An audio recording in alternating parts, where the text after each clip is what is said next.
work. Yeah. Vacuum. I like vacuum. You okay?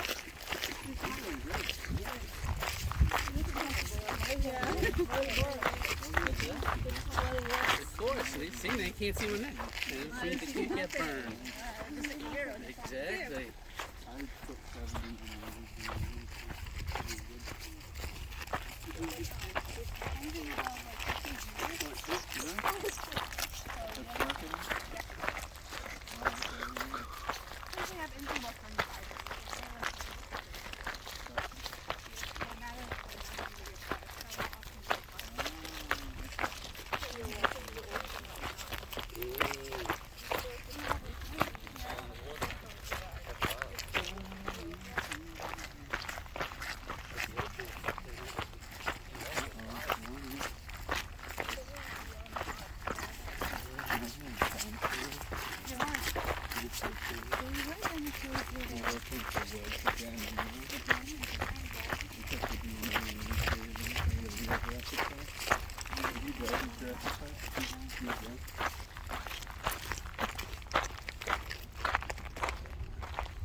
Alright guys, so we're about a minute away from our first viewing of the Kaiteur.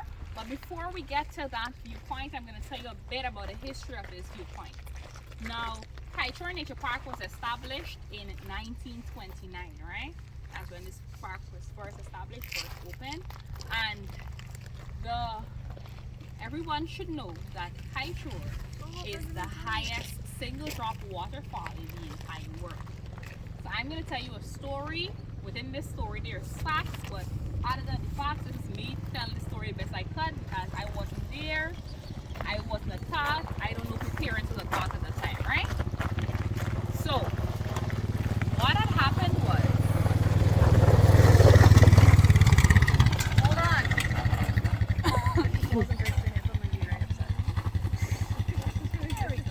Alright, so what had happened was the British got wind that remember this is me version of the story, right? The truth ain't there, but it's me version. The British got wind that some little country or county, because we're a county back then, claiming that they get the highest single drop waterfall in the world and they want to put it in all the history books and stuff. And you know they don't chuck it like that. They gotta come and see this thing for reals, right? But they couldn't just fly in on a plane and take an hour like how we just come in. No, they had to come and chug it out because that's what they gotta do. Alright? So what they had to do, they had to spend a couple of days paving a way. Well, obviously they had the natives, you know, leading the troop, but they had to really go through the jungle and really feel what it feel like for hike. Anybody hiked before? Y'all know hiking is not easy. Some hikes you just got put in a good couple, half a year, 6 months in the gym, making sure your thighs good, your arm strength. So to get here over land, now, right, you have to either drive to Madia or fly to Madia, jump on a boat, cross one river, do some hiking, jump on another boat, cross another river, do some more hiking, then reach to the bottom, rest up at the lodge, and then you hike to the top before you get here. This now. Imagine back then when there wasn't a way paved, you didn't have boats running regularly, you had to find everything. So you could imagine what they went through. But if one thing you can say about the British is they are determined to do whatever it is they set out to do, and the history books tells us that, right? So they came and they walked through and they walked through and they walked through. And they got to the bottom of this mountain. This beautiful mountain that we're standing on that sits on the shield that sits on the Guyana shield, right?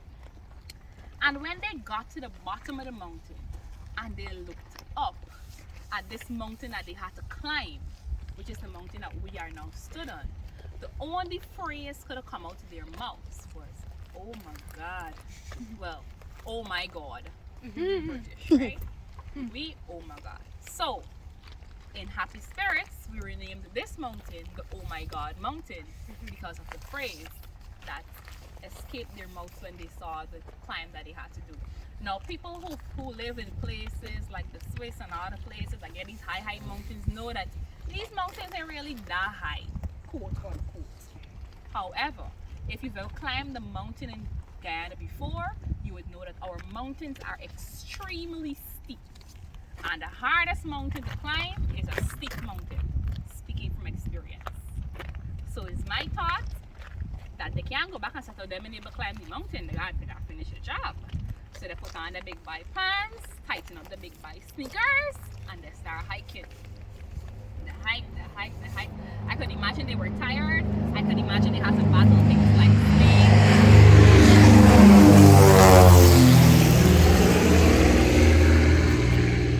snakes, spiders, and other insects around the area, but they didn't. And it is said that when they got to the top of this mountain, they were so tired that the only phrase that could have come out of their mouths then was "thank God." So they pitched their tents where these 5 stones are, and they would have rested up for the night, because at that point they weren't interested in no waterfall. All they were interested in was sleep. Because after a hike so tiresome, all you want to do is sleep. So they rested up for the night, and the next day they ventured in to see the first viewpoint of Kaiteur. And in spirits of that and the adventure that they took, we named that viewpoint after them, which is called the Boy Scouts View, because they were the British Boy Scouts 1932 and 1936 or 30. Yeah, they're 37. Alright? Now, these people work hard to get. Anybody agree these people work hard for you to see this fall? They work hard. If y'all didn't think they work hard, they work hard. And what they did is they inscribed their name and their badge, their initials and their badge, into the stones at the viewpoint, and it is still there unto this day. I write my name on enough mountains, so when I go back in next year, I don't see it. So I want to know what they use. So right now I feel a little bit offended by the British hiding secrets from mountain carving secrets. Anyways, that is the story of how this first viewpoint got its name. Behind me going to the viewpoint, we'll be passing a valley of some beautiful plants. These plants are called the giant count bromeliads. Earlier we saw the cabbage head bromelia.